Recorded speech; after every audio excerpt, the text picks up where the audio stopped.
حضرت عبداللہ بن مسعود رضی اللہ تعالیٰ عنہ سے روایت ہے، انہوں نے کہا رسول اللہ صلی اللہ علیہ وآلہ وسلم نے مجھ سے فرمایا میرے سامنے قرآن مجید کی قرات کرو۔ انہوں نے کہا میں نے عرض کی اے اللہ کے رسول کیا میں آپ کو سناؤں جبکہ آپ پر ہی تو قرآن مجید نازل ہوا ہے؟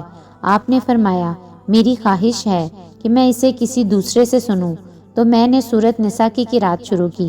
جب میں اس آیت پر پہنچا فَكَيْفَ إِذَا جِئْنَا مِنْ كُلِّ أُمَّةٍ بِشَهِيدٍ وَجِئْنَا بِكَ عَلَى هَؤُلَاءِ شَهِيدًا، اس وقت کیا حال ہوگا جب ہم ہر امت میں سے ایک گواہ لائیں گے اور آپ کو ان پر گواہ بنا کر لائیں گے۔ تو میں نے اپنا سر اٹھایا یا میرے پہلو میں موجود آدمی نے مجھے ٹھوکا دیا تو میں نے اپنا سر اٹھایا، میں نے دیکھا کہ آپ کے آنسو بہہ رہے تھے۔